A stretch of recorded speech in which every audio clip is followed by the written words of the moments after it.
তুই মিথ্যা কথা বলছিস, হ্যাঁ? আরে মানে তুই কি চোখ কি তোর কভারের থেকে উঠে গেছে? আল্লাহ আমার একটা সোনার ছেলে দিছে। আপনার ছেলেটা বোবা না? হ্যাঁ ভাই, আমার ছেলেটা বোবা অনেক। ভাই চিকিৎসা করবেন না?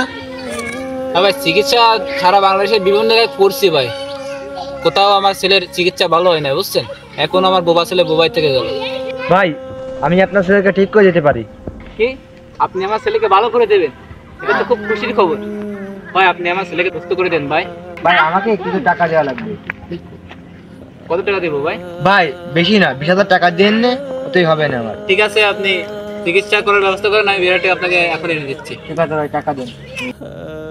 ভাই টাকা পয়সা তো সব দিলাম, বুঝ করে পাইছেন তো 20,000 টাকা? হ্যাঁ পাইছি ভাই। হ্যাঁ, তাহলে আমার ছেলেটার চিকিৎসা করেন ভাই। আমার ছেলেটা ছাড়া আমি বাঁচতে পারবো না ভাই, আমি খুব অসহায় ছেলেটা ছাড়া। আমি সারা বাংলাদেশে কোথাও চিকিৎসা পাইনি, শেষ পর্যন্ত আপনাদের উপর একটা ভরসা পেয়েছি ভাই, চিকিৎসাটা করেন ভাই।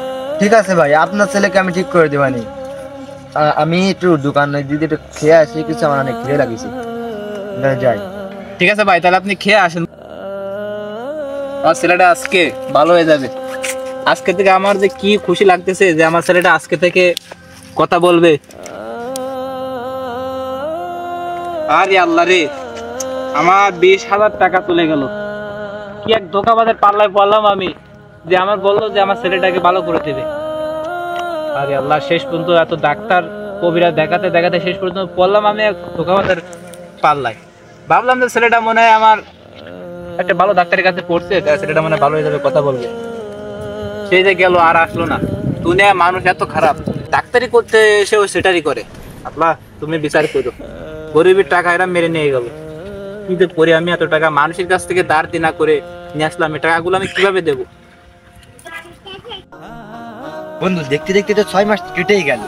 ওই এলাকায় আবার যাই, যে তার টাকা আর আবার বোকা বানাতে হবে।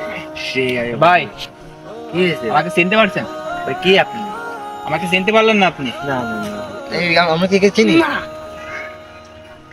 সিটার, দৌড়া সিটার, তাহলে ধোঁকাবাজের দল। আরে ভাই কেমন কথা বলছেন? আমরা ধোঁকাবাজি করছি। এই আমার ছেলেটাকে ভালো করে দেওয়ার কথা বলে তোরা যে আমার কাছ থেকে 20,000 টাকা নিয়ে পলাই চলে গেলি। 6 মাস হয়ে গেছে, আজকে 6 মাস তোদেরকে আমি খুঁজতেছি, কোথাও পাচ্ছি না। আরে আজকে ভাই তোদেরকে পেয়ে কেমন গেছি। কথা বলছেন আপনি? আমি আপনাকে চিনি না, আপনি কোন জায়গায় দেখেছেন? আমাকে চিনিস না? আমার কাছ থেকে আমার বোবা ছেলেটাকে চিকিৎসা করার নাম করে 20,000 টাকা নিয়ে আসলে তোরা আমাকে চিনিস না? তাহলে তুই বলতে চাচ্ছিস যে আমার বোবা ছেলেটাকে চিকিৎসা করার জন্য 20,000 টাকা নিয়ে পলাইছিস, তাই না? না। তুই মিথ্যা কথা বলছিস, হ্যাঁ? আরে মানে তুই আমার ছেলেটাকে চিকিৎসা করার জন্য 20,000 টাকা নিয়ে আসিস না, বল? হ্যাঁ ভাই, হ্যাঁ আমি আপনার ছেলের বোবার কথা বলে আমি টাকা নিয়েছি আপনার কাছ থেকে। তা আমার এই বোবা ছেলেটা দিকে তুই নজর দিলে কেন? তোর কি চোখ কি তোর কভারের থেকে উঠে গেছে? তুই আর লোক খুঁজে পেলে না, বোবা ছেলেটার দিকে হামলা করলি? আমি গরিব মানুষ, কেটে কেমে খাই, 20,000 টাকা ঋণ দেনা করে আমি তোকে এনে দিছি, আর সেই টাকাটা আজও পর্যন্ত আমি শোধ করতে পারি না। তুই আমার টাকা দিয়ে এখান থেকে যাবি। ভাই আমি তো সেই টাকা আমার কাছে বাইকে খেয়ে বলাইছি। কেন তুই খালি কেন?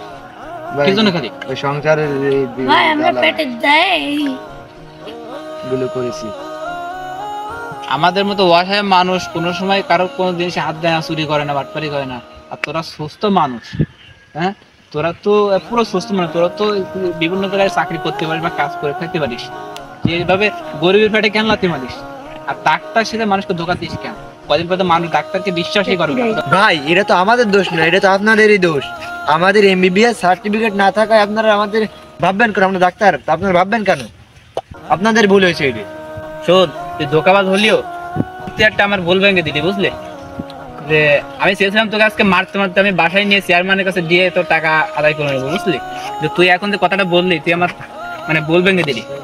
তোর কথাটা আসলে সত্য, বুঝলি? যে তুই এসে বললি আমার বোবা ছেলেটাকে ভালো করে দিবি, 20,000 টাকা দেওয়া লাগবে, তাই না? যে তোর আমি কোনো খোঁজ খবর নেই নাই, তুই ডাক্তার কিনা, তোর সার্টিফিকেট আছে কিনা, তোর মুখের কথা আমি বিশ্বাস করে তোকে আমি দিয়ে দিলাম। কিন্তু আসলে এটা তো কোনো হসপিটাল না, তুই তো আমার মাঠে এসে আমাকে ধরলি, তাই না? তোকে তো বিবেচনা করা উচিত ছিল। আমার আসলে ভুল হয়েছে, বোকা তো আমি, তোকে কি বলবো? ভাই আপনাদের কারণে তো আমরা ধোকাবাজির সুযোগ পাই। আপনারা যদি ঠিক মতো সজাগ থাকেন তাহলে আপনাদের এই দিন দেখতে হতো না। আপনারা যদি ঠিক মতো সজাগ থেকে ভালোভাবে বিবেচনা করে যদি দেখতেন তাহলে আপনাদের এই দিন দেখতে হতো না। সবই তো বুঝলাম, ঠিক আছে, তো দোষ আমাদেরও আছে। আর তোদের যে এই শক্তি আছে, পাওয়ার পা ভালো আছে, তারপর তোরা যে এই ধোকাবাজি করিস, তোদেরকে বলি আজকে থেকে তোরা ভালো হয়ে যা। তোদের কারণে কয়দিন পরে ডাক্তারকে সবাই কি ভাববে জানিস? কষাই ভাববে, বুঝলি? ডাক্তার কখনো মানুষ বিশ্বাস করবে না। আর আমাদের মতো মানুষদেরকে এই সমস্ত ধোঁকাবাজদের পাল্লায় পড়া উচিত না, কারণ মানুষ টাকা পয়সা খরচ করে বড় বড় ডাক্তার হচ্ছে, বিজ্ঞানী হচ্ছে, কি কারণ হচ্ছে? এদিকে সব কি বিফলে যাবে? এজন্য এখনো সঠিক পথে তোরাও ফিরে আয়, আমরাও আসি, দেশটাও বাঁচবে, দেশের মানুষ শান্তি পাবে। ঠিক আছে? ঠিক আছে ভাই, আমাদের অনেক ভুল হয়ে গেছে অনেক একটা। আমরা আর এই জীবনে কোনো আর কাজ খাবো না, আমাদের সুস্থ শরীর আছে, আমরা কাজ কাম করে না খেটে খাবো আমরা। আর আমার টাকা যত তোরা খরচ করে ফেলাইছিস, টাকার দাবি ছেড়ে দিলাম, কিন্তু এই কাজটা কোনো করিস না। ঠিক আছে? ভাই, তাহলে যাই।